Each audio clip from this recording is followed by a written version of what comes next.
हाँ जी बेटे, अस्सलाम वालेकुम। कैसे हो आप सब लोग? ठीक हो बेटे? जल्दी से कंफर्मेशन दीजिएगा। सिर्फ अबू सर को आवाज आ रही है? चलें, बाकी स्टूडेंट्स भी थैंक्स बेटा। अच्छा, अब दोबारा से आप अभी लो कर लो, लो योर हैंड्स, और मुझे बताइए एमसीक्यूज सॉल्व किए हैं सबने? Any issue? अगर कोई इशू है तो वो फिर अब दोबारा से अपने हैंड लो कीजिए। जो इश्यूज हैं, जिन स्टूडेंट्स को प्रॉब्लम्स हैं, क्यूरीज हैं, वो वन बाय वन अपने हैंड्स रेज कीजिए।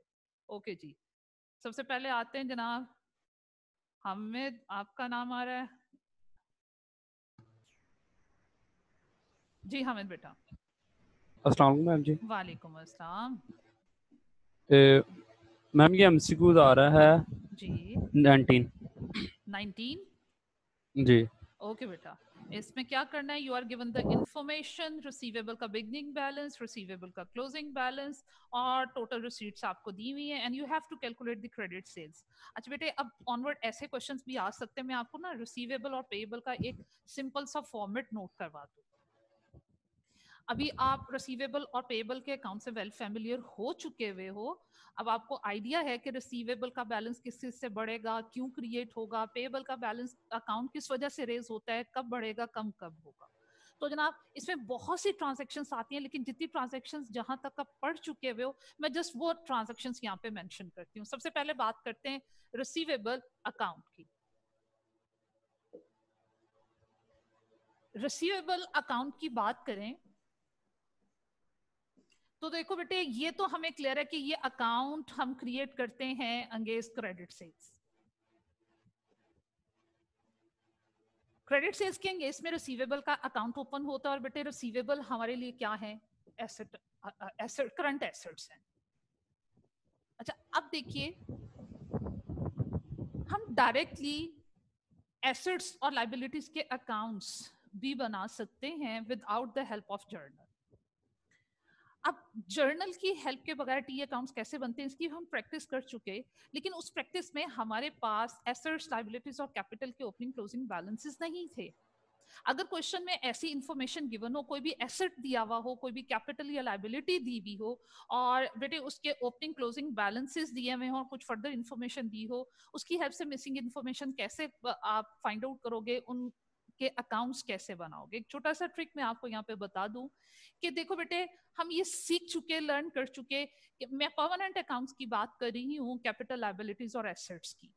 बेटे एसेट्स का नॉर्मल बिहेवियर होता है डेबिट, कैपिटल और लायबिलिटीज का नॉर्मल बिहेवियर होता है क्रेडिट। ये बहुत दफा बात हुई। अब हम बना रहे हैं एसेट का अकाउंट जिसका नॉर्मल बिहेवियर क्या है? डेबिट। अगर नॉर्मल बिहेवियर डेबिट हो तो बेटे बिगनिंग बैलेंस डेबिट साइड पे लिखते हैं, क्लोजिंग बैलेंस क्रेडिट साइड पे लिखते हैं। इसी तरह कैपिटल और लायबिलिटीज, इनका नॉर्मल बिहेवियर क्रेडिट होता है। आप इनके अकाउंट बना के चाहे चेक कर लीजिएगा कि नॉर्मल बिहेवियर वाली साइड पे ओपनिंग बैलेंस आता है और ऑपोजिट साइड पे क्लोजिंग बैलेंस आता है। तो जनाब आपके एसेट्स की डेबिट साइड पे बिगनिंग बैलेंस आएगा, जितने भी एसेट्स अकाउंट होंगे, चाहे वो आपके current account, current assets account है या नॉन करंट एसेट्स अकाउंट है, इनका बिगनिंग बैलेंस डेबिट साइड पे, क्लोजिंग बैलेंस क्रेडिट साइड पे आएगा। पहले तो बैलेंसेस ट्रांसफर करने हैं, आफ्टर देन फिर आपने सोचना है कि किन किन ट्रांजैक्शंस की वजह से इन अकाउंट का बैलेंस बढ़ता है और किन किन की वजह से कम होता है। एसेट्स जिन ट्रांजैक्शंस की वजह से इंक्रीज होंगे, एसेट्स इंक्रीज हो तो उनको डेबिट करते हैं, एसेट्स डिक्रीज हो तो उनको क्रेडिट करते हैं। तो ये चीजें जहन में रखते हुए हम अकाउंट बनाएंगे। क्या बोला, फिर से मैं रिपीट करती हूँ। रिसीवेबल अकाउंट रेज होता है बिकॉज ऑफ क्रेडिट सेल्स, और जनाब रिसीवेबल का अकाउंट एक एसेट अकाउंट है। एसेट्स का नॉर्मल बिहेवियर क्या होता है? डेबिट होता है। जिसका नॉर्मल बिहेवियर डेबिट हो, आपने उसका beginning balance, balance brought down debit side पे लिखना है, और ऑपोजिट साइड पे balance carried down opposite side पे लिखना है। बैलेंसेस ट्रांसफर कर लेने के बाद अब आप सोचिए कि जनाब रिसीवेबल एक एसेट है, अगर इंक्रीज होंगे तो डेबिट करते हैं। ये किन किन रीजंस की वजह से बढ़ता है? रिसीवेबल का account because of credit sales increase होता है, इसलिए क्रेडिट सेल्स रिसीवेबल अकाउंट की डेबिट साइड पे आती है। कम किस किस वजह से होता है ये जनाब किसी लेक्चर में मैंने स्टेटमेंट की फॉर्म में लिखवाया था, उसे टी फॉर्म में लिखवा रही हूँ। तो जनाब हमने जब चीज उधार बेची, रिसीवेबल का बैलेंस बढ़ गया, हमने इसे डेबिट किया। कम का कैसे होगा? जब हम अपने कस्टमर से कैश रिसीव करेंगे तो रिसीवेबल का बैलेंस कम होगा, और रिसीवेबल कम होंगे जिन ट्रांजैक्शंस की वजह से हम उसे इन अकाउंट में क्रेडिट करेंगे। या तो हमने अपने कस्टमर से कैश रिसीव कर लिया, या बैड डेट्स हो गए, या हमने अपने कस्टमर को डिस्काउंट अलो कर दिया। इन रीजन की वजह से बेटे क्या होता है, आपका रिसीवेबल का बैलेंस कम हो जाता है। अब ये अकाउंट आपने जहन में रखना है। बहुत से एमसीक्यूज जो हैं ऑनवर्ड चैप्टर्स में, और इस चैप्टर में भी कुछ एमसीक्यूज होंगे, वो क्या करेगा, इन इंफॉर्मेशन में से कुछ इंफॉर्मेशन आपको देगा और कोई इंफॉर्मेशन आपको मिस कर देगा। आपने सिंपल टी अकाउंट बनाते हुए मिसिंग इंफॉर्मेशन को फाइंड आउट करना है। कैसे? देखो मैं यहाँ क्या करूंगी, यहीं पे एमसीक्यू नंबर 19 के अंगेंस्ट में रिसीवेबल का अकाउंट ओपन कर रही हूँ। रिसीवेबल का उन्होंने बिगनिंग बैलेंस दिया और मुझे मालूम है ये एसेट है। इसी बिगनिंग बैलेंस जो है, balance brought down debit side पे आएगा। तो मैंने डेबिट साइड पे बिगनिंग बैलेंस लिखा जो कि है 10,000। क्लोजिंग बैलेंस ईयर एंड पे दिया हुआ है 9,000, ये ऑपोजिट साइड पे आएगा। क्रेडिट साइड पे मैंने लिख दिया balance carried down 9,000। After then credit total receipts उसने दी हुई हैं, कैश रिसीव्ड नो डाउट हम यहाँ पे लिखते हैं रिसीवेबल की क्रेडिट साइड पे, बट कीप इन माइंड सिर्फ क्रेडिट सेल्स के अंगेंस्ट में कैश रिसीव्ड लिखते हैं। उन कस्टमर जिन कस्टमर को उधार हमने चीजें बेची हुई है, उनसे जो पैसे आए सिर्फ इस अकाउंट में उधार बेची हुई चीजों के अंगेंस्ट में इंफॉर्मेशन आएगी, कैश सेल्स के अंगेंस्ट में इंफॉर्मेशन नहीं आएगी। तो जनाब हमने कस्टमर से कहते हैं 85,000 टोटल रिसीव किया, जिसमें 5,000 ऐसा इंक्लूड है जो कैश सेल्स के अंगेंस्ट आप रिसीव कर रहे हो। जो कैश सेल्स के अंगेंस्ट हम रिसीव कर रहे हैं वो कैश यहाँ नहीं आएगा। क्रेडिट सेल्स के अंगेंस्ट जो 80,000 आपने रिसीव किया वो यहाँ हम लिखेंगे 80,000 कैश रिसीव्ड।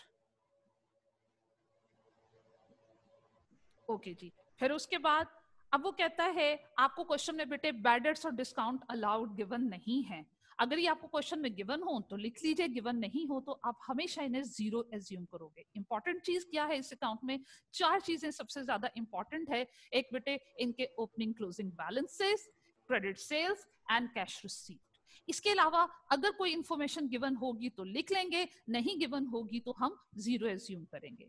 अब देखो 4 इंपॉर्टेंट अमाउंट में से 3 अमाउंट्स उसने आपको क्वेश्चन में दी हुई है और आपसे कहा है कि क्रेडिट सेल्स की अमाउंट फाइंड आउट कीजिए। तो हम क्या करेंगे, मिसिंग इंफॉर्मेशन को कैसे फाइंड आउट करेंगे? जिस तरह अकाउंट बैलेंस करते हैं, जो बैलेंसिंग फिगर आएगी वो डेफिनेटली मिसिंग इंफॉर्मेशन होगी। तो देखो इसकी क्रेडिट साइड का टोटल किया, मेरे पास आ रहा है 89,000। 89,000 बेटे लिखा, 89,000 में से 10,000 माइनस किया, 79,000 का डिफरेंस आ रहा है। ये क्या है? डेबिट साइड पे डिफरेंस आ रहा है। अंडरस्टूड बात है कि डेबिट साइड पे इंपॉर्टेंट इंफॉर्मेशन या तो बिगनिंग बैलेंस होता है या क्रेडिट सेल्स। बिगनिंग बैलेंस है तो इट मींस कि ये क्रेडिट सेल्स की अमाउंट है। बताइए क्लियर हुआ? Yes ma'am. ओके हामिद, इसी तरीके से बेटे अच्छा कि आपने पूछ लिया, इसी तरह आप लोगों को मैं पेएबल का अकाउंट यहाँ नोट डाउन करवाऊंगी। हम उससे रेलेवेंट कोई परचेजेस का क्वेश्चन सॉल्व कर लेते हैं सो दैट आपकी वो भी प्रैक्टिस हो जाए। Yes ma'am. ये और मैम ये 20 वाला भी समझा दें, इसकी नहीं समझ आई वो ना इनवर्ट्स। जी जी ठीक है, ओके बेटा, वो भी अभी करवा देती हूँ। इससे रेलेवेंट मुझे जस्ट पेएबल का अकाउंट करवा लेने दीजिएगा। ये आप सबने नोट कर लिया होगा। अब देखो नेक्स्ट पेज पे पेएबल का एक सिंपल सा अकाउंट। पेएबल अकाउंट किस ट्रांजैक्शन के अंगेंस्ट में क्रिएट होता है? Because of credit purchases. और पेएबल क्या है? हमारी करंट लायबिलिटी है। अब क्योंकि पेएबल का अकाउंट हमारा एसेट का अकाउंट नहीं है, एक लायबिलिटी अकाउंट है, और लायबिलिटीज का नॉर्मल बिहेवियर क्रेडिट होता है, इसलिए बेटे आपने इसका बिगिनिंग बैलेंस क्रेडिट साइड पे लिखना है और closing balance opposite side debit side पे लिखना है। Balance brought down credit side पे और balance carried down debit side पे। जी 2 पार्टिसिपेंट्स और क्वेश्चन रेज करें बेटे, लेट मी कंप्लीट दिस, फिर मैं आपकी क्यूरी लेती हूँ। तो अब देखो पेएबल के अकाउंट में पेएबल क्योंकि लायबिलिटीज हैं, नॉर्मल बिहेवियर क्रेडिट है, इसलिए बिगिनिंग बैलेंस क्रेडिट साइड पे और closing balance opposite side debit side पे। अब debit credit rules regarding liabilities हमने क्या पढ़े हुए हैं कि लाइबिलिटीज इंक्रीज हो तो बेटे क्रेडिट करते हैं, लाइबिलिटीज डिक्रीज हो तो डेबिट करते हैं। तो भाई ये लाइबिलिटी पे बल्कि लाइबिलिटी बढ़ती है, इंक्रीज होती है बिकॉज ऑफ क्रेडिट परचेजेस, इसलिए हम क्रेडिट परचेजेस को इसकी क्रेडिट साइड पे लिखते हैं। आप एंट्रीज के थ्रू भी आओगे, आपने जितने क्वेश्चन सॉल्व किए, आपको जब पेएबल का अकाउंट आपने जहां जहां बनाया है, आप वो क्वेश्चंस ओपन करके देख लीजिए, ऑटोमेटिकली ऐसा ही हो रहा है कि क्रेडिट परचेजेस इसकी क्रेडिट साइड पे आ रही हैं, रिसीवेबल का अकाउंट भी वैसे ही बन रहा है जिसका मैंने आपके सामने बनाया। आफ्टर देन अब आपने चीजें खरीदी हैं तो क्या होगा, उसके अंगेंस्ट में आपने कैश पे करना है। अगर आपने अपने सप्लायर को कैश पे कर दिया तो वो कैश पेमेंट जो है उससे पेएबल का बैलेंस कम होगा, पेएबल्स लायबिलिटीज कम होती हैं तो बेटे उसे डेबिट करते हैं। या तो हम अपने सप्लायर को पैसे दे देंगे, कैश पेमेंट्स हो जाएंगी, लायबिलिटी का बैलेंस कम हो जाएगा, और पॉसिबल है कि हमें कुछ जनाब अपने सप्लायर से डिस्काउंट मिल जाए तो डिस्काउंट की वजह से भी लायबिलिटी कम हो जाती है। इसमें other than discount received 4 important transactions हैं जनाब, beginning closing balances, credit purchases, और क्रेडिट परचेजेस के अंगेंस्ट में जो कैश पेमेंट्स हैं वो इंपॉर्टेंट है। अब इसमें भी वो अक्सर ये काम करता है कि 4 इंफॉर्मेशन में से वो आपको कोई 3 इंफॉर्मेशन दे देता है, 4th वन वो स्किप कर देता है, तो आपने सिंपल टी अकाउंट बना के उसे बैलेंस कर लेना है, जैसा आपने एमसीक्यू नंबर 18 में किया होगा। एमसीक्यू नंबर 18 पर जरा गौर कीजिए, सेम इसी तरह वो सेम है एग्जैक्टली, ठीक है ना। देखो बिगनिंग yes, बैलेंस बेटे उसने दिया हुआ था, क्रेडिट साइड पे परचेजेस दी हुई है, परचेजेस मीन ये टोटल परचेजेस नहीं है, ये क्रेडिट परचेजेस हैं। डेबिट साइड पे yes, देखो बैंक अकाउंट लिखा हुआ है फॉर कैश पेमेंट्स, डिस्काउंट नहीं है तो नहीं है। अब हमने जब इसको बैलेंस किया था, आपकी डेबिट साइड पे इंपॉर्टेंट इंफॉर्मेशन उसका क्लोजिंग बैलेंस मिस था, वो हमने फाइंड आउट किया। हाँ जी, यहाँ तक क्लियर है? Yes ma'am. ओके, हामिद मेरे साथ ही रहिएगा, फिर मैं आपको एमसीक्यू नंबर 20 करवाती हूँ। 2 को स्टूडेंट्स हैं, वो क्वेश्चन रेज कर रहे हैं, हम पहले उनकी बात सुन लें। जी बेटे अमार,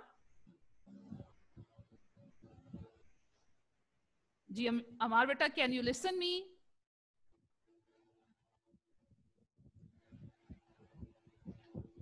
हाँ जी, और किसी स्टूडेंट का कोई क्वेश्चन हो, again raise your hand. Question भूल गया बेटे, क्या हुआ? चलें मैं अपनी डिस्कशन को कंटिन्यू करती हूँ। तो जनाब इस पेएबल की प्रैक्टिस के लिए उसने एमसीक्यू नंबर 18 दिया हुआ था, हम 18 की प्रैक्टिस ऑलरेडी कर चुके। नाउ हम सॉल्व करेंगे एमसीक्यू नंबर 20, उसमें देखते हैं कि क्या बात है।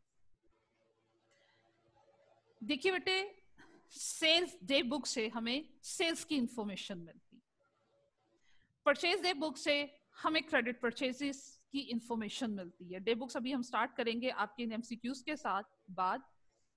उसके बाद है रिटर्न्स इनवर्ड। ये कौन सी रिटर्न्स होती हैं जिसके अंगेंस्ट में इनवर्ड का मतलब है चीजें वापस बिजनेस में आती हैं।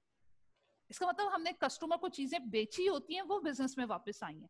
तो रिटर्न्स इनवर्ड जहां पे बी गिवन हो, आपने क्या करना है, रिटर्न इनवर्ड्स मीन ये सेल्स रिटर्न्स हैं, आपने इन्हें सेल्स में से माइनस करके नेट सेल्स फाइंड आउट करनी।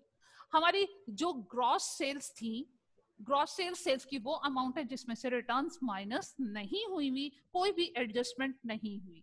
हमने जनाब 40,000 रुपीस की गुड्स सेल की थी, उनमें से माइनस कर देंगे जो चीजें हमें वापस आ गई हुई हैं, क्योंकि वो चीजें वापस आ गई वो हमारा रेवेन्यू नहीं रहा, इसलिए हम सेल्स रेवेन्यू में से रिटर्न्स को माइनस कर देंगे। तो भाई रिटर्न्स कौन सी, रिटर्न्स इनवर्ड। जो रिटर्न्स इनवर्ड होती हैं वो बेसिकली सेल्स रिटर्न्स होती हैं। इनवर्ड का मतलब है कि रिटर्न्स के अंगेंस्ट में चीजें वापस बिजनेस में आएंगी। तो जनाब बेची हुई चीजें वापस बिजनेस में आती हैं, सेल्स रिटर्न्स है मेरे पास 2000, तो मेरे पास नेट सेल्स की अमाउंट है 38,000।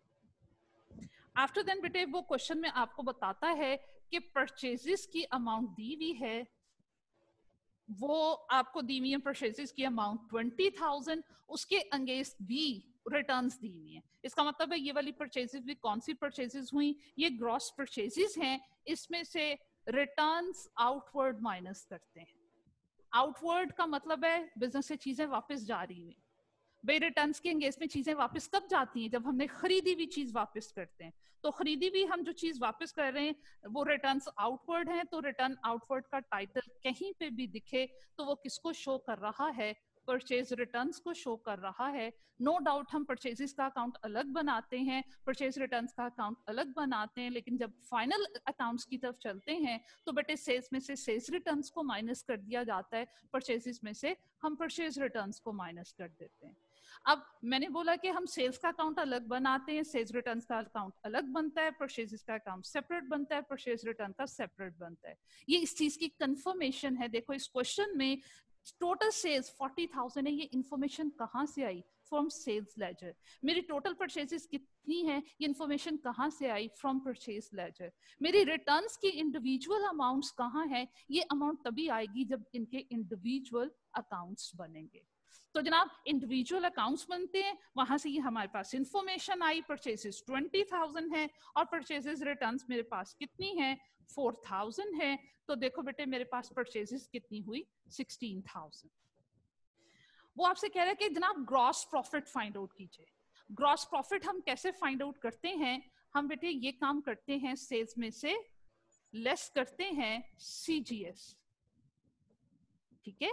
अब जब भी यहाँ पे आपने सेल्स लेनी है, नेट सेल्स लेनी है, ग्रॉस सेल्स माइनस रिटर्न्स 2,000, तो बेटे मेरे पास नेट सेल्स हैं 38,000। इसमें से सीजीएस को माइनस किया जाता है, जो कि हमने कैसे कैलकुलेट करना सीखा कि जनाब opening inventory plus purchases, purchases mean net purchases less closing inventory, तो सीजीएस आएगा। सीजीएस को सेल्स में से माइनस करेंगे तो ग्रॉस प्रॉफिट जीपी आएगा। अब इन्वेंट्री से रेलेवेंट क्या कहता है? कहता है आपकी ओपनिंग क्लोजिंग इन्वेंट्री दोनों की अमाउंट 3,000 है। ओके जी, 3,000 की opening inventory, net purchases 16,000, closing inventory भी आपके पास 3,000। तो बेटे जी सीजीएस की अमाउंट कितनी हुई मेरे पास? 16,000। सीजीएस को हमने सेल्स में से माइनस किया तो देखो आपके पास ग्रॉस प्रॉफिट आ रहा है 38 माइनस 16 किया 22,000 का बेटे मेरे पास ग्रॉस प्रॉफिट आ रहा है। जी हामिद, प्रॉब्लम सॉल्व हुआ आपका? Yes ma'am. इसके अलावा मैम बस एक बात दोबारा ये क्लियर कर दीजिएगा कि हमने परचेज रिटर्न का जो हमने उसका नया अकाउंट क्यों नहीं ओपन किया? अलग अकाउंट ओपन हुआ है तभी जी तो मेरे पास परचेज रिटर्न की इंफॉर्मेशन आई है। याद है जब हम जर्नल लेजर का क्वेश्चन कर रहे थे, आप में से किसी स्टूडेंट ने मुझसे ये बात पूछी थी कि मैम हमने आइटम्स परचेज किए, हमने परचेजेस का अकाउंट ओपन किया। जब खरीदी हुई चीजें हम वापस कर रहे हैं, परचेज रिटर्न्स हैं, तो क्या उसे परचेजेस के अकाउंट में ही डील कर लेंगे या उसका अकाउंट अलग से बनेगा? तो बेटे परचेजेस का अकाउंट अलग बनता है, परचेजेस रिटर्न का अकाउंट अलग बनता है। ये अकाउंट सेपरेट बनते हैं, इसीलिए तो मेरे पास इंफॉर्मेशन अलग अलग आ रही है, सेपरेट सेपरेट आ रही है कि टोटल परचेजेस कितनी थी और उन टोटल परचेजेस में से रिटर्न्स कितनी है। अगर एक ही अकाउंट बनता तो रिटर्न्स की इंफॉर्मेशन मेरे पास अलग से नहीं आती। Yes ma'am. और मैम ये एमसीक्यूज है यहाँ पे 27। चलें जनाब 27 पे चलते हैं। मैम इसका आंसर वो कह रहा है फिक्स एसेट। ये फिक्स एसेट कैसे हो सकता है इसका आंसर? चलो अभी पढ़ लेते हैं, पॉसिबल है, मिस्टेक्स भी हो जाती हैं। Khalid is a dealer in electronic goods. ये डीलर है इलेक्ट्रॉनिक गुड्स का मतलब इलेक्ट्रॉनिक गुड्स ये रेफ्रिजरेटर, वॉशिंग मशीन और एयर कंडीशनर, टेलीविजन हम खरीदेंगे तो हम यूज करने के लिए खरीदेंगे, हमारे लिए फिक्स एसेट्स होंगे। लेकिन वो इसका डीलर है, इनको खरीद के बेच रहा है, उसके लिए फिक्स एसेट्स नहीं है, उसके लिए ये इन्वेंट्री है, करंट एसेट है। He purchased 2 air conditioner and installed in the showroom. अच्छा, अब उसने एयर कंडीशनर खरीदे, बेचने के लिए नहीं खरीदे, उसने अपने शोरूम में लगाए हैं बेटे। शोरूम में लगाने का मतलब ये है कि उसने खुद के बेनिफिट के लिए लगाए, बिजनेस यूज के लिए उसने इनको खरीदा है। तो फिर एयर कंडीशनर जो है वो उसकी इन्वेंट्री नहीं होगी, फिक्स एसेट्स ही होंगी। मैम अगर वो परचेज मतलब इन्वेंट्री होती फिर हमने कहना था अगर वो बिजनेस यूज के लिए करता तो। हाँ नहीं, बिजनेस यूज के लिए उसने बिजनेस के लिए यूज कर लिया ना, बेचा नहीं उन एयर कंडीशनर को। जी जी, बेचा एयर नहीं है। कंडीशनर खरीदे ही इसलिए ताकि बिजनेस के लिए यूज किया जा सके। तो ऐसे एसेट जिनको खरीदते हैं यूज करने के लिए वो फिक्स एसेट्स होते हैं, और जिनको बेचने के लिए खरीदा जाता है वो करंट एसेट्स होते हैं। Yes ma'am. और मैम ये बस लास्ट वाले जो एमसीक्यू है ना दोनों मैम हाँ जी, ये क्लियर नहीं हो रहा है, ये 29 29 और 30। चलें हम इन्हें भी डिस्कस कर लेते हैं, हो सकता है बहुत से और स्टूडेंट्स का भी भला हो जाए, उनको भी इन्हीं में एमसीक्यूज में प्रॉब्लम आया हो। तो बेटे बीएस कॉर्पोरेशन एमसीक्यू नंबर 29 में चलते हैं। BS corporation provides laptop repair services, laptop की रिपेयर की सर्विसेज रेंडर करते हैं, इनकी सर्विस ऑर्गेनाइजेशन और फीस चार्ज करते होंगे, वो उनका रेवेन्यू है। It offer services on advance part payment policy. जनाब इनके पास जब कोई लैपटॉप आता है तो सर्विसेज के एंगेज में टोटल जितने पैसे बनते हैं कुछ एडवांस ले लेते हैं और कुछ सर्विसेज 100% रेंडर करने के बाद लेते होंगे। A customer walked into their shop for services. एक कस्टमर अपना लैपटॉप रिपेयर करवाने के लिए इनके पास आया है, तो जनाब उसने 2000 दिया इन द बिगनिंग, और वो कहता है कि जो बिगनिंग में पैसे लिए जाते हैं वो तो एडवांस है, अभी रिपेयर नहीं किया लैपटॉप को, अपनी सर्विसेज नहीं दी, एडवांस ले लिया। क्या ये आपके पास क्या है, ये एडवांस आपने जो ले लिया हुआ है, एडवांस रेवेन्यू क्या होता है आपके लिए? लायबिलिटी। हाँ बिल्कुल ठीक है। In the beginning and once the laptop got repair, जब लैपटॉप की रिपेयर हो गई तो आपने अपनी सर्विसेज दे दी, वो लाइबिलिटी का बैलेंस कम हो गया। लाइबिलिटी जब आपने 2000 लिए थे एडवांस में, वो लाइबिलिटी थी, आपने उसको क्रेडिट किया था एडवांस रेवेन्यू को। अब आपने सर्विसेज दे दी, तो जब आपने सर्विसेज दे दी, आपका काम यही था ना कि 2000 के बदले में आपने सर्विसेज देनी थी, तब आपकी वो रिस्पॉन्सिबिलिटी पूरी हो जानी थी, आपने अपनी रिस्पॉन्सिबिलिटी पूरी कर दी, आपकी लाइबिलिटी कम हो गई, लाइबिलिटी कम होगी तो उसको डेबिट करेंगे। अब वो कहता है ही पेड 2000 अपॉन डिलीवरी, और जो बाकी 2000 थे डिलीवरी के टाइम में उस कस्टमर ने आपको दे दिए। तो कहता है what would be the accounting entries की एंट्री क्या होगी। देखें किस टाइम की एंट्री पूछ रहा है, जब एडवांस 2000 लिया था जब करनी है ये एंट्री, या जब आपने डिलीवर कर दिया लैपटॉप रिपेयर करने के बाद अपने कस्टमर को दे दिया और बकाया 2000 भी ले लिए, तब एंट्री करनी है? पहले तो ये सोचो, मैं दोनों टाइम्स की एंट्रीज यहां कर देती हूँ। एडवांस फ्रॉम कस्टमर, जब कस्टमर से एडवांस लिया था 2000, अभी सर्विस रेंडर नहीं की थी, तो वो रेवेन्यू आपका अर्न नहीं हुआ था, आपने उसकी एंट्री क्या की, पैसे आ रहे थे, कैश अकाउंट 2000 को डेबिट किया, और जो आपका एडवांस रेवेन्यू था उसको आपने क्रेडिट किया। रेवेन्यू को सिंपल नहीं क्रेडिट किया, जो सिंपल रेवेन्यू वो तो आपकी रेवेन्यू इनकम है, एडवांस रेवेन्यू का मतलब है ये आपकी क्या है, लाइबिलिटी है। क्यों लाइबिलिटी है भाई, पैसे ले लिया, अब सर्विसेज देनी है, ये हमारी जिम्मेदारी है। ओके जी, ये उस टाइम उसने एंट्री की होगी। Now at the time of delivery,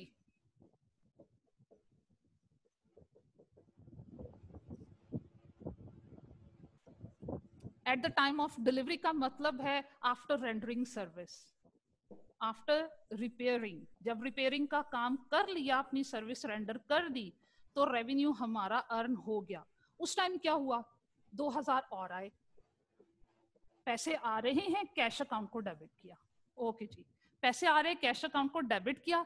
अब जो लाइबिलिटी मैंने पहले बुक की हुई थी, 2000 पहले लिया हुआ था, उसके अगेंस्ट में सर्विसेज मैंने दे दी, वो मेरी लाइबिलिटी कम हो गई, लाइबिलिटी कम हुई, मैंने उसको डेबिट किया। एडवांस रेवेन्यू 2000 को डेबिट करके मैंने ये लाइबिलिटी खत्म की। अब क्रेडिट किसको करें, सर्विसेज जब आपने बेटा रेंडर कर दी, तो जनाब हमारा प्रूडेंस कॉन्सेप्ट क्या कहता है, क्रूअल सिस्टम ऑफ अकाउंटिंग के अंडर जनाब, कि जब आप सर्विसेज रेंडर कर देते हो आपका रेवेन्यू अर्न हो जाता है, जब रेवेन्यू अर्न होता है तब रिकॉर्ड करें। तो जनाब मैंने तब अपने रेवेन्यू को क्रेडिट कर दिया, जितना अर्न किया, कितना अर्न किया, 4000। इस 4000 के एंगेज में हुआ क्या था, 2000 पहले ले लिए थे, 2000 अब लिए थे। तो अब इससे रेलेवेंट एंट्री जो है वो हम लोकेट कर लेते हैं, कौन सी है, लैपटॉप तो खैर आना ही नहीं है ना, क्योंकि लैपटॉप डेबिट करने का मतलब है कि वो आपका एसेट है, एसेट तो है नहीं है, हम तो सर्विसेज रेंडर करें, ये ऑप्शन नहीं हो सकता। बी में लेबर कॉस्ट, जी नहीं। सी में कैश को 2000 से डेबिट कर रहा है, यहाँ तक तो ठीक है। अकाउंट रिसीवेबल डेबिट कर रहा है 2000, अब वो पता है क्या कर रहा है, एडवांस रेवेन्यू के लिए टाइटल यूज कर रहा है अकाउंट रिसीवेबल, उसे ये टाइटल यूज नहीं करना चाहिए था, लेकिन चलें, रिसीवेबल का मतलब तो होता है कि पैसे लेने हैं, जबकि आप तो ऑलरेडी एडवांस उससे ले चुके हुए हो, तो यहाँ उसने थोड़ा सा रॉन्ग टाइटल यूज कर दिया। एनी हो सर्विस रेवेन्यू 4000, बाकी सी ऑप्शन में सब कुछ ठीक है, सिर्फ अकाउंट रिसीवेबल का टाइटल नहीं यूज होना चाहिए। परचेजेस यस हैं मैम, जी नहीं, डी तो वैसे ही वो गलत हो गया, बचता ही ऑटोमेटिकली सी है, उसमें अकाउंट रिसीवेबल की जगह आप एडवांस रेवेन्यू लिख लो। यस मैम, ओके हो गया। एमसीक्यू यस ये मैम। था 29। अब इसी तरह हम डिस्कस करते हैं एमसीक्यू नंबर 30 को। BS corporation provides laptop repair services. अच्छा जी, फिर वही है, इसमें चेंज किया, if it offer services on advance part payment policy. ठीक है जी। A customer walk into their shop for services, okay, and pay 2000 in the beginning. Once the laptop got repaired, he paid 2000 upon delivery. अच्छा, अब क्या करना है, post accounting entry for the above when the laptop is repaired and handed over to the customer. तो पहले भी तो वही काम किया था। Post accounting entry for the above when the laptop is repaired and handed over to the customer. जब customer को हम हैंड ओवर करें तो बेटा जी वो आपके सेम वही 29, बट इसमें इशू क्या है, कैश डेबिट और अकाउंट रिसीवेबल 2000 से क्रेडिट। इतना पोर्शन तो ठीक है, लेकिन ये इनकम्प्लीट है, इसके अलावा रेवेन्यू भी तो रिकॉर्ड होना चाहिए। तो 2000 इसमें तो कोई राइट ऑप्शन आपके पास है ही नहीं है। एमसीक्यू नंबर 30 में प्रॉब्लम है, कोई भी राइट ऑप्शन नहीं बनता बेटे। और अकाउंट रिसीवेबल उसने 2000 से क्रेडिट किया हुआ है, इसका मतलब है कि वो कौन सा ऑप्शन इसमें राइट कर रहा है, सर्विस रेवेन्यू। वो कर रहा है, ए कर रहा है। तो फिर ए के साथ बेटे ए एंट्री तब होगी जब हमने एडवांस लिया है, वो हमसे पूछ रहा है तब की एंट्री, जब हम लैपटॉप रिपेयर करके हैंड ओवर कर रहे हैं, तो ये तो एंट्री बनती ही नहीं है। उसके अकॉर्डिंगली देखें तो फिर बी थोड़ा राइट बनता है कि 2000 आप उस टाइम उससे ले रहे हो और रेवेन्यू जनरेट हो रहा यस है, मैम, लेकिन वो 2000 की वजह से, वो भी गलत। एमसीक्यू नंबर 30 के चारों ऑप्शंस रॉन्ग है। क्योंकि मैम वो बी वाले में तो एडवांस नहीं बता रहा। हाँ जी बिल्कुल, वो चारों ऑप्शन रॉन्ग है, पॉसिबल ही नहीं है वो। आपका एमसीक्यू नंबर 29 बिल्कुल ठीक है, उसमें सिर्फ सी ऑप्शन में अकाउंट रिसीवेबल को काट के एडवांस रेवेन्यू लिख लो। एमसीक्यू नंबर जी मैम, वो 30 कर काट, लिया। हाँ 30 एमसीक्यू नंबर काट दीजिए, वो रॉन्ग है, कोई ऑप्शन राइट नहीं है। यस मैम, ठीक है, ये ऑप्शन इस पॉइंट ऑफ व्यू से राइट बनता है अगर वो सिर्फ जो एडवांस दिया है उसके पॉइंट ऑफ व्यू से एंट्री पूछे, जबकि वो एडवांस की नहीं एंट्री पूछ रहा। या इस तरह कर लो, post accounting entry for the above when advance has been received from customer. जब आप अपने कस्टमर से एडवांस ले रहे हो तब की अगर एंट्री पूछ रहा है, तो फिर बेटे मेरे पास ए ऑप्शन राइट बनता है कि कैश को 2000 से डेबिट किया और अकाउंट रिसीवेबल या एडवांस रेवेन्यू को 2000 से क्रेडिट किया। या उसकी रिक्वायरमेंट चेंज कर लो या ऑप्शंस खत्म कर दो। मैम फिर रिक्वायरमेंट तो यही बनती है ना, फिर वो जब वो हाँ दोबारा उसे बिल्कुल, उसके लैपटॉप से वापस करा, फिर इसे ये वाली बात नहीं करनी चाहिए थी। हाँ बिल्कुल, इसलिए गलत। आप एक काम करो, ज्यादा बेहतर ये है वो रिक्वायरमेंट चेंज कर दो, लिखो इसको post accounting entry for the above when advance has been received from customer. When advance has been received from customer, जब आप अपने कस्टमर से एडवांस ले रहे हो एट दैट टाइम, और उसमें भी अकाउंट रिसीवेबल का वर्ड यूज नहीं करना चाहिए, एडवांस रेवेन्यू का वर्ड यूज करना चाहिए। रिसीवेबल का मतलब तो है पैसे लेने हैं, ठीक है, हम तो पैसे ले चुके भाई। यस मैम, ओके हो गया हमें। यस इसके मैम। अलावा मैम मैम बस मेरी वो जो आपने फर्स्ट स्लाइड की दोबारा ऊपर बस एक कर दीजिए, मेरे क्वेश्चन सारे क्लियर है। चले, मैं अब आपको बेटे अनम्यूट करके अबूजर आसिफ को अनम्यूट कर रही हूँ और फिर आपको फर्स्ट मैं, स्लाइड मैम ओपन कर दीजिएगा। जी बेटे मैं अभी कर देती।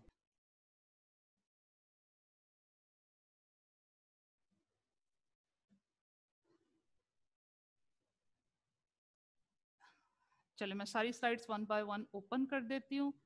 अच्छा, अब जिन स्टूडेंट्स ने क्वेश्चन रेज करना था वो जरा दोबारा से रेज कर लीजिए, मेरे पास नोटिफिकेशन नहीं आ रहा। सेकंड स्लाइड, थर्ड स्लाइड, ठीक है, अबूजर इधर ही रहिएगा, जाइएगा नहीं, मैं अभी आपका क्वेश्चन ले रही हूँ, उसके बाद नेक्स्ट की स्लाइड।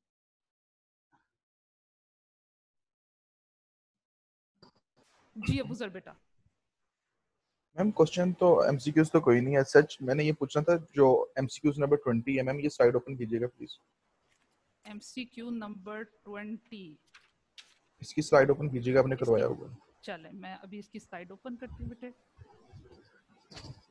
हाँ जी, मैम हम जो डिटेल्ड इंफॉर्मेशन है वो हम इनर कॉलम में लिखते हैं और जो हमने रिजल्ट लिखना होता है वो आउटर कॉलम में लिखते हैं, लेकिन मैम वो बुक में ये जो 40,000 और ये कंपल्सरी नहीं 2,000 है, है। बहुत सारे डिफरेंट स्टाइल्स होते हैं, समटाइम एक ही कॉलम में वो पैरेंथेसिस डाल के बॉक्स बनाकर, वो आहिस्ता आहिस्ता चीजें आपको ऑनवर्ड सिखाऊंगी। स्टार्ट में मैंने हर चीज को सिंपल रखना है।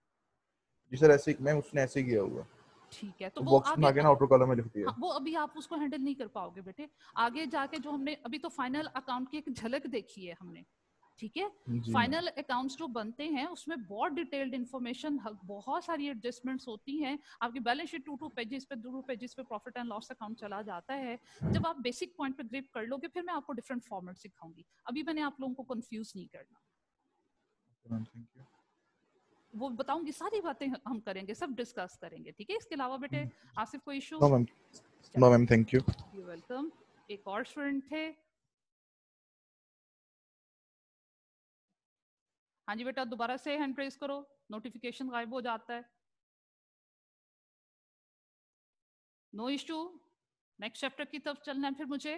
अगर क्वेश्चन है दोबारा से हाथ खड़ा कर दीजिए, अदरवाइज मेरा ख्याल है आप सबके बिहाफ पे हामिद ने जो मैक्सिमम प्रॉब्लम्स थे वो पूछ दिए हैं मैं। जी हामिद,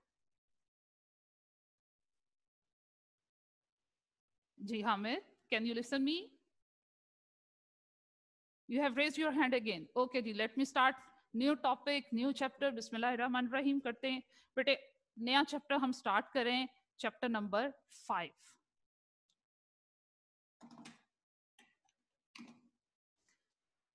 जी बेटे, चैप्टर नंबर हमारा 5 है जो कि डील कर रहा है हमारी डे बुक्स को। डे बुक्स को हम प्राइम एंट्री बुक्स भी बोलते हैं।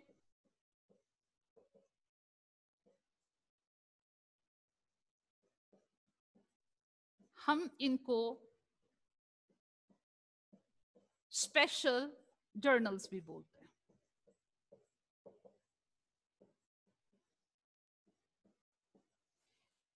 इन यहाँ पे जब हम डे बुक्स या स्पेशल जर्नल्स बना रहे हैं तो बेसिकली यहीं से हमारी क्लासिफिकेशन स्टार्ट हो जाती है। जब तक प्राइम एंट्री बुक्स का, डे बुक्स का, स्पेशल जर्नल का इंट्रो नहीं हुआ था, जब तक हम क्या कर रहे थे, एक कॉमन जर्नल, जनरल जर्नल में तमाम ट्रांजैक्शंस रिकॉर्ड कर रहे थे। जब एक ही बुक्स में डिफरेंट तरह की ट्रांजैक्शंस रिकॉर्ड होती हैं तो वहां क्लासिफिकेशन नहीं होती। क्लासिफिकेशन का मीन्स क्या है कि हम सेपरेट कर दें, ट्रांजैक्शंस के ग्रुप्स बना दें, सेग्रीगेशन कर दें। और सेग्रीगेशन जो होती है वो डिफरेंट बेसिस पे होती है।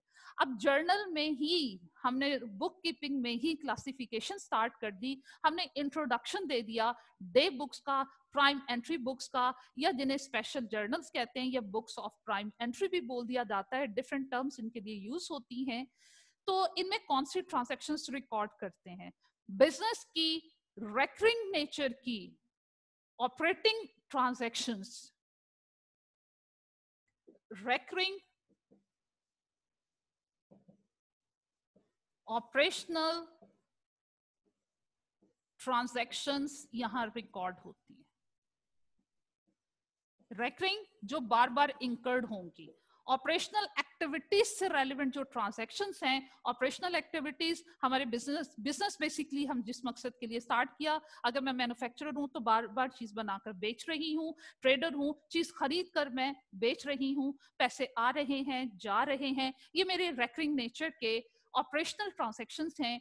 इन स्पेशल ट्रांजैक्शंस को हम अलग अलग जर्नल में रिकॉर्ड करते हैं, उन्हें हम बोलते हैं डे बुक्स। इनके अलावा बिजनेस में जितनी भी ट्रांजैक्शंस हैं वो बेटा आपकी ट्रांसफर हो जाती हैं जनरल जर्नल में। तो जनाब अभी डिस्कस करेंगे कि कौन कौन से डे बुक्स या स्पेशल जर्नल्स कौन कौन सी होते हैं, कौन कौन सी डे बुक्स हमें बनानी है और उनमें हमें क्या क्या इंफॉर्मेशन मिलेगी।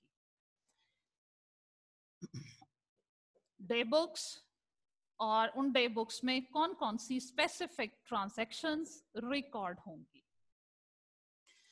जी बेटे, सबसे पहले आती है सेल्स डे बुक। अब मैं बार बार डीबी का एब्रीवेशन यूज कर रही हूँ, डीबी स्टैंड करेगा डे बुक्स के लिए। सेल्स डे बुक्स, इसके नेम से क्लियर है कि बेटे हमें यहाँ पे सेल्स की ट्रांजैक्शंस को रिकॉर्ड करना है। ओके, सेल्स दो तरह की, credit sales and cash sales.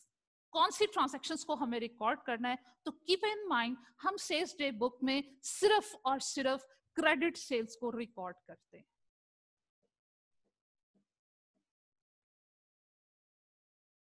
Okay, purchase day book.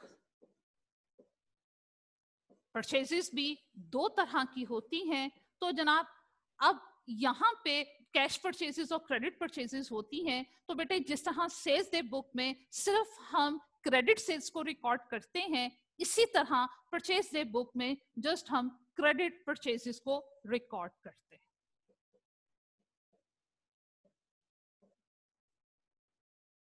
फिर कैश सेल्स और आपकी कैश सेल्स और कैश परचेजेस को कहां रिकॉर्ड किया जाए, इन्हें बेटे कैश बुक में रिकॉर्ड किया जाता है। हम क्रेडिट ट्रांजैक्शंस को सेपरेट रखते हैं और कैश ट्रांजैक्शंस को सेपरेट रखते हैं।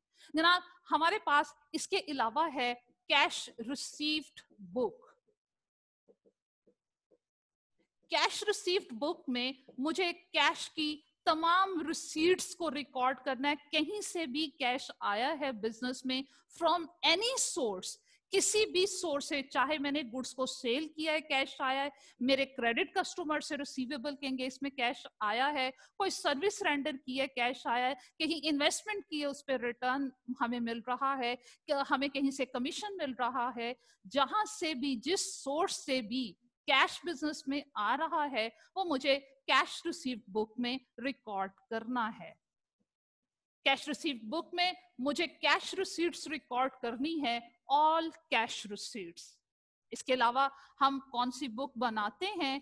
कैश रिसीव्ड बुक के अलावा हम बनाएंगे कैश पेमेंट बुक। ये भी देखो बेटे इसके नेम से क्लियर है, हमने जहां जहां पे भी पेमेंट की है, चाहे क्रेडिट परचेजेस उधार चीजें खरीदी थी, पेबल्स को पेमेंट की है, चाहे हमने कैश बेसिस पे चीजें खरीदी हैं, ऑन द स्पॉट पेमेंट की है, कोई एक्सपेंस इंकर्ड हुआ है, कोई एसेट परचेज किया है, सिंपल इज दैट बिजनेस की ऑल कैश पेमेंट्स इसमें रिकॉर्ड होंगी।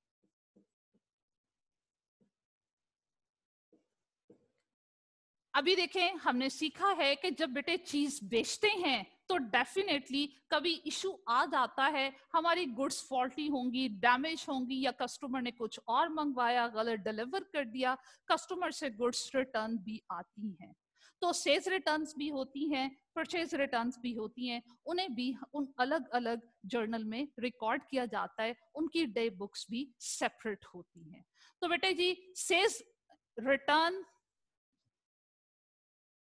चलें वही स्पेसिफिक टाइटल यूज करते हैं, वो लोग यूज करते हैं return inward book.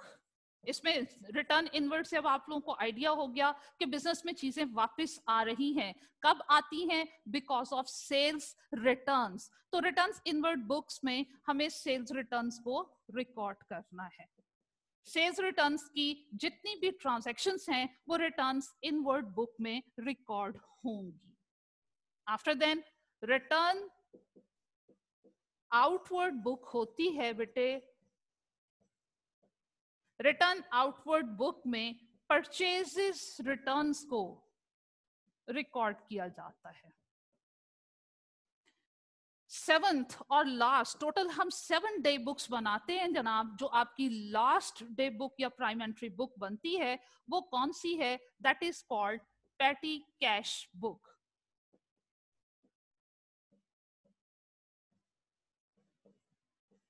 Petty cash book में देखो, अब पैटी कैश के वर्ड से थोड़ा सा आपकी फेमिलैरिटी हो गई हुई है कि जनाब आपकी नो हो थोड़ी सी हो गई हुई है कि पैटी कैश है क्या। आप ऑफिस में अपने कैशियर को बिजनेस के छोटे मोटे एक्सपेंसेस को मीट करने के लिए जो पैसे देते हो वो पैटी कैश कहलाता है। अब पैटी कैशियर जो है वो क्या करता है, जितनी भी ट्रांजैक्शंस हो रही हैं उसके, वो खुद कैश की जितनी ट्रांजैक्शंस कर रहा है वो जिस बुक में रिकॉर्ड करता है, that book is called petty cash book. इसमें सिर्फ कैशियर ने जो छोटे मोटे एक्सपेंसेस किए हैं हम वो ट्रांजैक्शंस को पैटी कैश बुक में रिकॉर्ड करते हैं, पैटी कैश ट्रांजैक्शंस।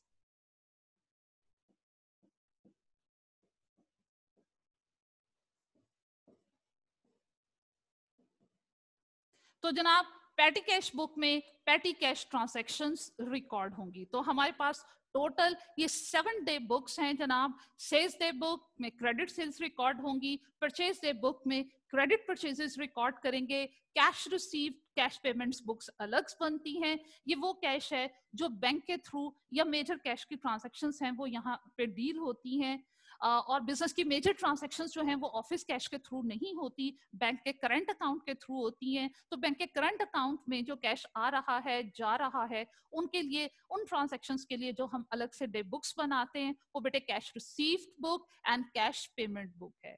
और कैशियर्स के थ्रू जो आप छोटे मोटे खर्चे कर रहे हो, कैशियर उन ट्रांजैक्शंस को जहां रिकॉर्ड कर रहा है, that books name is petty cash book. इसके अलावा रिटर्न बुक्स होती हैं। रिटर्न इनवर्ड्स बुक में हम सेल्स रिटर्न्स को रिकॉर्ड करते हैं और रिटर्न्स आउटवर्ड बुक में हम परचेजेस रिटर्न्स को रिकॉर्ड करते हैं। तो जनाब ये हमारी 7 ट्रांजैक्शंस 7 डे बुक्स हैं। 1 बाय 1 हम इनकी प्रैक्टिस करेंगे। तो जनाब एक चीज और, ये जितने भी डे बुक्स हैं ये हमने एक्सटर्नल अपने स्टेक होल्डर्स को ये इंफॉर्मेशन प्रेजेंट नहीं करनी होती। बिजनेस की इंफॉर्मेशन जो स्टेक होल्डर्स को प्रेजेंट की जाती है वो इन the form of final account present की जाती है, in the form of income statement and balance sheet present की जाती है। इसलिए जब हम वो फाइनल अकाउंट्स बनाते हैं हम बड़े कॉन्शियस होते हैं, तमाम रूल्स एंड रेगुलेशंस को और तमाम फॉर्मेलिटीज को फुलफिल करते हैं, स्टैंडर्ड फॉर्मेट को लेकर चलते हैं।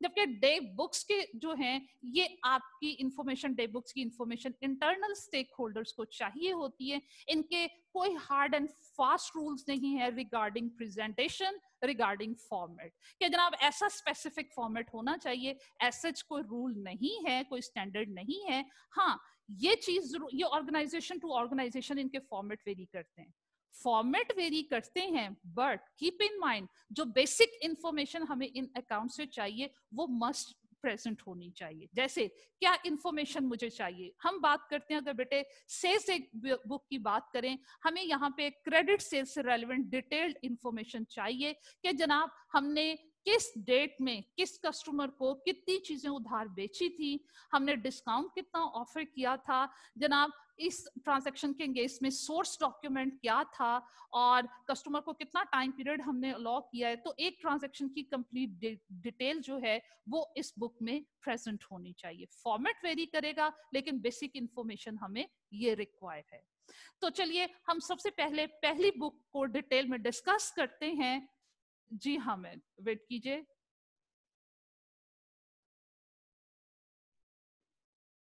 जी हामिद, हेलो हामिद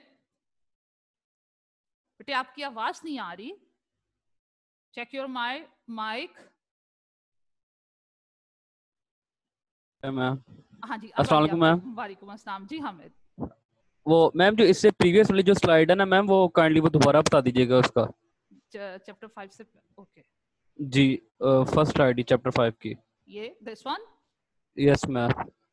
ठीक है मैम इसमें आपने जो बताया वो थोड़ा सा तो बातें बता दीजिएगा, वो लैपटॉप ना बंद हो गया था। अच्छा बेटे, इसमें ये मैंने आपको बताया कि डे बुक्स के लिए ऑल्टरनेटिव टर्म्स क्या यूज होती हैं। हम डे बुक्स को बुक्स ऑफ प्राइम एंट्री भी बोलते हैं, हम इन्हें प्राइम एंट्री बुक्स भी बोलते हैं, इन्हीं को हम स्पेशल जर्नल्स भी बोलते हैं। ठीक है, ये डिफरेंट टर्म्स इनके लिए यूज होती हैं। अब हम इसमें रिकॉर्ड क्या करते हैं, हम बिजनेस की जो रेकरिंग नेचर की ऑपरेशनल ट्रांजैक्शंस हैं उन्हें रिकॉर्ड करते हैं। रेकरिंग नेचर की जो बार बार इंकर्ड हो रही हैं और आपके बिजनेस के बेसिक ऑपरेशन से रिलेट कर रही हैं। जैसे अगर मैं ट्रेडर हूं तो मैं चीज खरीद कर बेच रही हूं, मेरे पास पैसे आ रहे हैं जा रहे हैं, ये बिजनेस की मेजर ट्रांजैक्शंस हैं। तो इनको ये बार बार इंकर्ड हो रही हैं, इनको हम अलग अलग जर्नल में रिकॉर्ड करते हैं। तो वो कौन कौन से जर्नल्स हैं वो मैंने नेक्स्ट स्लाइड पे डिस्कस किया था। Yes ma'am. ओके हो गया बेटे? Yes ma'am, thank you ma'am. You welcome.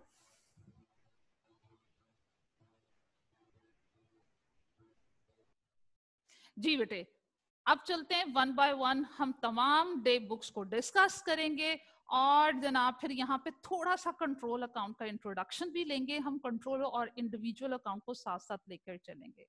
Do you remember कि जनाब हमने कंप्लीट अकाउंटिंग साइकिल जब डिस्कस किया था, मैंने वहीं पे थोड़ा सा इंट्रोडक्शन दे दिया था कि हम सबसे पहले अकाउंटिंग साइकिल में जर्नल बनाते हैं, जर्नल से इंफॉर्मेशन हमारे नेक्स्ट मूव करती है लेजर्स में।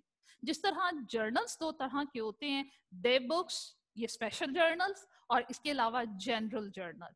यहाँ से इंफॉर्मेशन स्पेशल जर्नल से और जनरल जर्नल से इंफॉर्मेशन आगे कैरी ऑन होती है लेजर्स में। और लेजर्स भी हमने दो तरह के डिस्कस किए थे, इंडिविजुअल नॉमिनल लेजर्स और इसके अलावा कंट्रोल लेजर्स। तो मैं कोशिश करूंगी कि जनाब हम जब यहाँ प्रैक्टिस करें, हमने डे बुक्स में एंट्री करनी है, साथ में हम पोस्टिंग भी करें, लेजर्स भी बनाएं, और जब मैं लेजर्स बनवाऊंगी इंडिविजुअल भी बनाऊंगी और कंट्रोल भी बनवाऊंगी। उसने भी कुछ जगहों पे ये प्रैक्टिस की हुई, उससे हेल्प मिलेगी हमें ऑनवर्ड चैप्टर्स में जहां हमने कंट्रोल अकाउंट की रेक्टिफिकेशन पढ़नी है, वो फिर आपको अंडरस्टैंड करना ईजी हो जाएगा। तो हमने अपनी बेस को स्ट्रॉन्ग करना है, बेस स्ट्रॉन्ग होगी तो बेटे ऑनवर्ड चीजों को अंडरस्टैंड करना, उसे सम अप करना आपके लिए प्रॉब्लमेटिक नहीं होगा। तो let's start sales day book.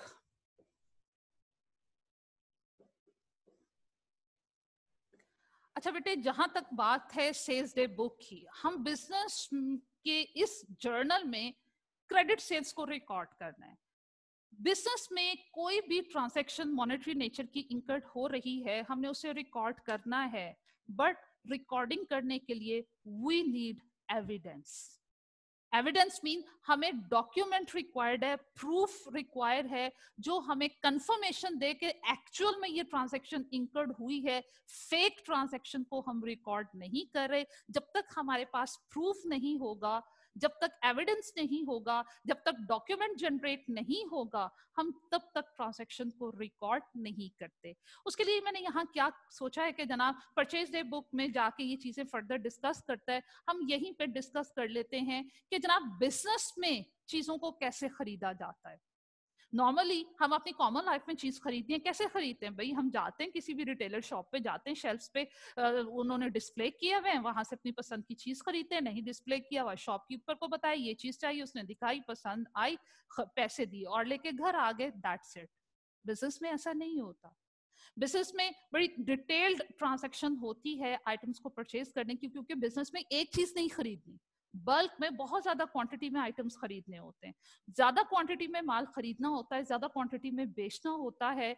और इसके अलावा बिजनेस में उधार पे कारोबार चलता है, ज्यादा ट्रांजैक्शन क्रेडिट बेसिस पे होती है, कैश बेसिस पे नहीं होती। बिजनेस में आइटम्स को कैसे परचेज एंड सेल किया जाता है, चलिए वो कहानी पहले हम पढ़ लेते हैं, उससे आपको बेनिफिट होगा अपने रेलेवेंट डॉक्यूमेंट को आइडेंटिफाई करने का, और ये चीज आइडेंटिफाई करने का कि इन डॉक्यूमेंट से इंफॉर्मेशन कौन कौन सी बुक्स में ट्रांसफर होती है।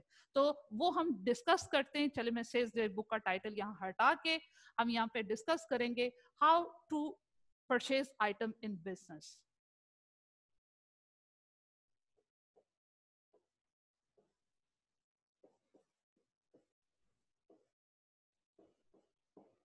परचेज प्रोसीजर क्या होता है? देखो बेटे, फर्स्ट करें, यहाँ ये बायर है जिसने चीज खरीदनी है, बायर का मतलब ये कस्टमर है, और जनाब यहाँ इस साइड पे सेलर है जिसने चीज बेचनी है, जिससे हमने चीज खरीदनी है, वो हमारा सप्लायर है।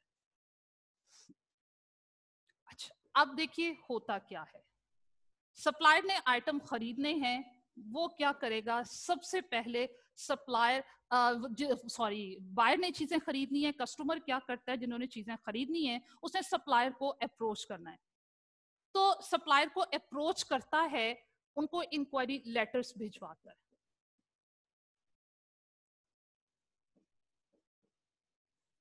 जिन्होंने चीज खरीदनी है वो बायर हैं, वो इंक्वायरी लेटर्स अपने सप्लायर को भिजवाते हैं कि जनाब, उसमें इंक्वायर करते हैं, पूछते हैं कि जनाब हमें फलां प्रोडक्ट के इतने नंबर ऑफ यूनिट्स चाहिए, ये क्वालिटी होनी चाहिए, ये प्राइस होनी चाहिए, इस डेट में मुझे रिक्वायर है, ट्रैवलिंग का खर्चा कौन बियर करेगा, इंश्योरेंस इन ट्रांजिट का रिस्क कौन लेगा, ये तमाम चीजें पहले इंक्वायर कर ली जाती हैं। अगर आप डिस्काउंट ऑफर कर रहे हैं तो वो उसका बिहेवियर क्या है, कितने % डिस्काउंट है, किस सिचुएशन में मिलेगा, जो जो आपकी क्यूरी है।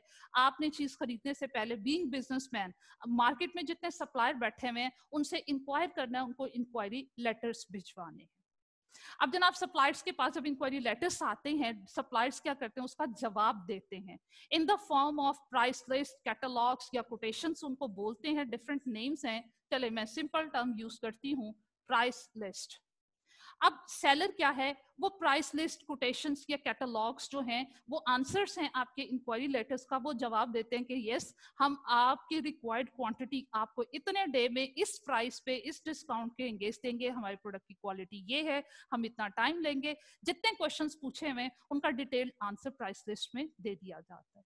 अब जैसे ही बायर के पास डिफरेंट सप्लायर से प्राइस लिस्ट आती है, वो देखता है कि जनाब उसे क्या चाहिए, रिक्वायर्ड क्वालिटी उसे क्या चाहिए, क्वांटिटी क्या चाहिए, और जनाब उसकी जेब कितनी इजाजत देती है, क्या कॉस्ट वो बियर कर सकता है। तो वो उसके अकॉर्डिंगली किसी एक सप्लायर को फाइनलाइज करता है कि जनाब हमने आपसे चीज खरीदनी है।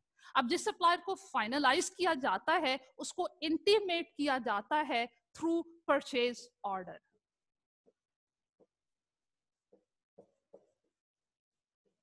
जो आपका बायर है जनाब, जिसने चीज खरीदनी है, वो सप्लायर को परचेज, जिस सप्लायर को फाइनलाइज करता है कि जनाब हमने इनसे माल खरीदना है, उनको परचेज ऑर्डर दे दिया जाता है। अब जिस बिजनेसमैन के पास, जिस सेलर के पास परचेज ऑर्डर आता है, वो बड़ा खुश हो जाता है, जनाब मुझे नया ऑर्डर मिला है, इतना माल उनको भेजना है, ये उनको प्राइस चार्ज करनी, हमें ये प्रॉफिट होगा। खैर परचेज ऑर्डर में हर चीज फाइनलाइज करके और नंबर ऑफ डेज भी फाइनलाइज, क्योंकि बिजनेस में ये नहीं है कि आज आपने ऑर्डर प्लेस किया कल आपको चीज मिल जाएगी। सेलर को इतनी ज्यादा क्वांटिटी में चीज फॉरवर्ड करने से पहले टाइम रिक्वायर्ड होता है कि उन्होंने वो माल तैयार करना है, पैक करना है, बड़े बड़े ट्रक्स पे, लोडर्स पे लोड करके उनको भिजवाना होता है, उनको तैयारी के लिए टाइम चाहिए होता है। अब कब तक वो भिजवाएंगे, वो सारी चीजें पहले ही फाइनलाइज हो जाती हैं। ओके जनाब, ऑर्डर जब मिल जाता है जिस सेलर को, जिस सप्लायर को, वो बड़ा खुश हो जाता है कि जनाब हमें ऑर्डर आ गया, हमें बिजनेस मिला है। और जो टाइम पीरियड उनको दिया जाता है उसमें वो लोग क्या करते हैं कि जनाब चीजों की तैयारी शुरू कर देते हैं। फाइनली गुड्स रेडी हो जाती हैं, उनको पैक करते हैं, लोडर्स पे लोड करते हैं और भिजवाते हैं। जब वो चीजें भिजवाते हैं तो वो चीजों को जब भिजवाते हैं वहां से डिस्पैच करवाते हैं, तो वो अपने कस्टमर को इंटीमेट करते हैं कि भाई साहब आपकी चीजें हमने यहाँ से डिस्पैच कर दी हुई हैं, be ready to receive those goods. अब जैसे इन दिनों में ऑनलाइन शॉपिंग अगर आप लोगों ने की हो, लेपर्ड कोरियर या जिसके थ्रू भी आपके पास चीजें आती हैं, वो बार बार आपको मैसेजेस कर रहे होते हैं कि आपकी रिक्वायर्ड जो ऑर्डर था उसके एंगेज में ये चीज आपको डिस्पैच कर दी गई है, वो रास्ते में है, इतने घंटे में आपको मिल जाएगी। तो जनाब इसी तरह बिजनेस में ये होता है, वो तो क्वांटिटी ही बहुत ज्यादा होती है, इसलिए क्या करता है सप्लायर, डिस्पैच नोट भिजवाता है।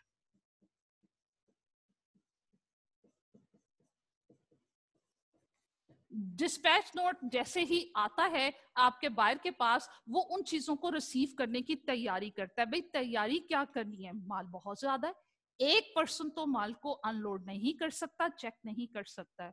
आप लोगों ने कभी कॉमन लाइफ में ये बात सुनी होगी कि जनाब वर्कर्स अक्सर बात कर रहे होते हैं या बड़े बात कर रहे होते हैं, जनाब आज फैक्ट्री में माल आना है, आज फैक्ट्री में माल आना है, रात जागना पड़ेगा, वर्कर्स को रोकना पड़ेगा, कुछ मजदूरों को हायर करना पड़ेगा, या आप अपने ही परमानेंट वर्कर्स को रोकते। उनका काम क्या होता है? उनका काम ये होता है कि बेटे जब माल आता है तो उन्होंने सैंपलिंग बेसिस पे कुछ पैकेट्स को अनपैक करना है। परचेज ऑर्डर में देखना है कि हमने ऑर्डर क्या दिया था और उन्होंने चीजें क्या भिजवाई हैं। अगर हमारी स्पेसिफिकेशन के अकॉर्डिंगली होंगी तो वो क्या करेंगे, कुछ सैम्पलिंग बेसिस पे पैकेट्स को अनपैक करके चेक करेंगे, कंफर्मेशन हो जाएगी तो उन्होंने 1 बाय 1 उन पैकेट्स को अनलोड करना, स्टोर रूम में अरेंज करके रखना। स्टोर रूम ऐसे नहीं होते, लो जी ये रूम है, ये स्टोर रूम है, फेंको डिब्बा, वो डिब्बा वैसे फेंको, ऐसे नहीं है। स्टोर रूम्स में प्रॉपर बार्स बने हुए होते हैं, कैबिन्स, कबर्ड्स बनी हुई होती हैं, उसके ऊपर हैंग हुआ होता है कार्ड के जनाब इस रैक में ये चीज पड़ी हुई है, इस रैक में ये चीज पड़ी हुई है। वो बड़ा सिस्टमैटिक वे में चीजों को अरेंज किया जाता है ताकि कभी कोई चीज चाहिए वे हो तो उसको इजीली लोकेट किया जा सके। तो ये सारे इंतजाम करने होते हैं। इसलिए क्या है कि जनाब आपका सेलर बायर को डिस्पैच नोट भिजवाता है, जैसे डिस्पैच नोट आता है उस पर लिखा हुआ होता है कि कब तक हमें चीज रिसीव हो जाएगी, तो हम उसकी तैयारी पहले से शुरू कर देते हैं। अब जनाब होता क्या है, उस स्पेसिफिक टाइम पीरियड पे हमें गुड्स रिसीव होती हैं, गुड्स के साथ एक और नोट आता है that is called delivery note. अब गुड्स के साथ डिलीवरी नोट आ रहा है, हर व्हीकल के साथ, जितने व्हीकल्स हैं हर व्हीकल के साथ हैंग हुआ होता है डिलीवरी नोट के इस व्हीकल पे कितनी गुड्स हैं, उन गुड्स की डिटेल है उस नोट में। तो जब हम चेक करते हैं, हम अपना परचेज ऑर्डर लेते हैं, जो आपके सेलर ने आपको डिलीवरी नोट भिजवाया है एक कॉपी उसकी लेते हैं और फिजिकली गुड्स के साथ मैच करके देखते हैं, अगर हमारी स्पेसिफिकेशन के अकॉर्डिंगली है, कोई इशू नहीं है, हम गुड्स को अनपैक करके अनलोड कर लेंगे, अपने स्टोर रूम में रख लेंगे। और अब हमने अपने सेलर को बताना है कि जनाब आपकी भेजी हुई चीजें हमने एक्सेप्ट कर ली हुई, क्योंकि वो बेचारा परेशान बैठा हुआ है, माल चला गया, दुआ करो कोई गड़बड़ ना हो, वो माल उनको पसंद आ दे, वो जब तक परेशानी में बैठे हुए। अब हमने क्या करना है, जब गुड्स को फाइनली एक्सेप्ट कर लिया, हमने उनको इंटीमेशन देनी है। इंटीमेशन कैसे देनी है, हमने एक्नॉलेजमेंट करनी है।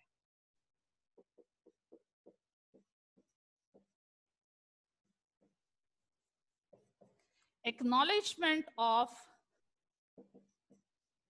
Delivery note. डिलीवरी नोट की एक से ज्यादा कॉपीज आती हैं, उनमें से एक कॉपी को साइन करके उनको वापस भिजवाते हैं। साइन करने का मतलब है कि हम उन्हें कंफर्मेशन दे रहे हैं, हम एक्नॉलेज कर रहे हैं, हम उनको बता रहे हैं कि जनाब हमने आपका ऑर्डर एक्सेप्ट कर लिया हुआ। बेटे होल्ड कीजिएगा।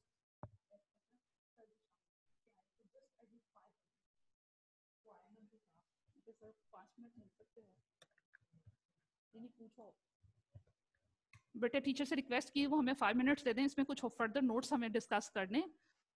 अच्छा अब देखें, हमें गुड्स के साथ डिलीवरी नोट आता है, हम उनमें से एक कॉपी साइन करके उनको वापस भिजवा देते हैं। तो जैसे सेलर के पास वो कॉपी जाती है, वो खुश हो जाता है कि मेरा भेजा हुआ माल इन्होंने एक्सेप्ट कर लिया है। तो उसके बाद आपका सेलर क्या करता है, आपको बिल भिजवा देता है। अब इस क्रेडिट ट्रांजैक्शन के केस में जो बिल होता है, ओके थैंक यू सर। अब क्रेडिट ट्रांजैक्शन के केस में जो बिल आता है वो क्या है, इनवॉइस। अब जनाब इनवॉइस आ गई, अब अगर बीच में कभी आपको चीज रिटर्न करनी पड़े तो उसका प्रोसीजर क्या होगा।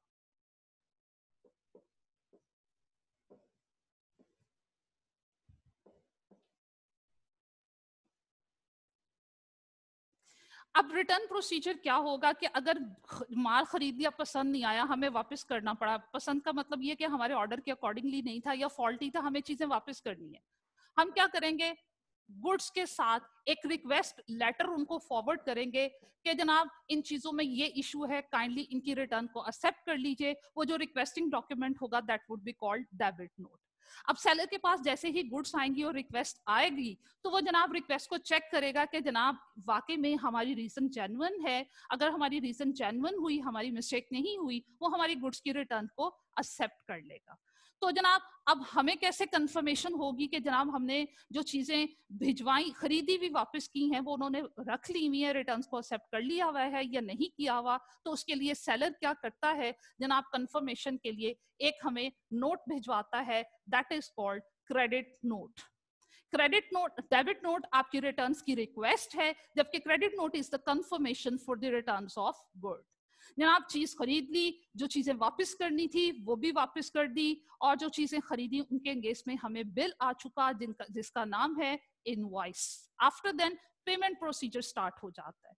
बिजनेस में जो पेमेंट की जाती है वो बेटे इनवॉइस बाय इनवॉइस नहीं की जाती, हर इनवॉइस के एंगेज नहीं होती, बल्कि एक स्पेसिफिक टाइम पीरियड के बाद पीरियडिकली पेमेंट की जाती है। अब जैसे फर्स्ट कीजिए, हम जनवरी में 3-4 लॉट्स परचेज कर चुके और हम मेरी अपने सेलर के साथ एडजस्टमेंट हुई हुई है कि मैं मंथ एंड पे आपको एक ही दफा पैसे अदा करूंगी। तो मैंने जनवरी में 3 दफा आइटम्स परचेज किए, जनवरी के एंड में अब मुझे पेमेंट करना है। जब पेमेंट का टाइम आता है तो जिनको पैसे चाहिए वो हमें स्टेटमेंट भिजवाते। हमारे पास जैसे ही स्टेटमेंट आती है, statement is basically request for the payment. हमारे पास रिक्वेस्ट आती है जब पेमेंट की, तो हम क्या करते हैं, मोस्टली बिजनेसमैन पार्टी को हाथ में रखने के लिए क्या करते हैं, जितनी पेमेंट ड्यू होती है 100% पेमेंट नहीं की जाती, कुछ होल्ड कर ली जाती है, कुछ पेमेंट कर दी जाती है। पेमेंट कैसे होगी, in the form of cheque. अब जब चेक के थ्रू हम पेमेंट करेंगे, उसके साथ हम रेमिटेंस एडवाइस भिजवाते हैं। रेमिटेंस एडवाइस जो है ये बेटे डिटेल है कि जो हमने आपको पैसे रिमिट किए हैं, जो आपको भिजवाए हैं, उनकी डिटेल है कि किस किस इनवॉइस के केस में आपको पेमेंट कर रहे हैं और किस किस इनवॉइस के केस में पेमेंट को विदहोल्ड कर रहे हैं, और जो भी उसके केस में रीजन होगी वो उन्हें बता दी जाती है। तो जनाब ये कुछ डॉक्यूमेंट्स इन्वॉल्व हैं हमारे बाइंग और सेलिंग में, सेलर के पॉइंट ऑफ व्यू से और बायर के पॉइंट ऑफ व्यू से हमने डिस्कस किए। इन डॉक्यूमेंट को जहन में रखिएगा। फिर जनाब इन डॉक्यूमेंट से डाटा हम डे बुक्स में कैसे ट्रांसफर करेंगे, कौन से सोर्स डॉक्यूमेंट होंगे, आज कोई क्वेश्चन नहीं, ऑलरेडी लेट हो चुके, कल के लेक्चर में डिस्कस करेंगे। ओके जी, अंटिल दैट टाइम अल्लाह हाफिज।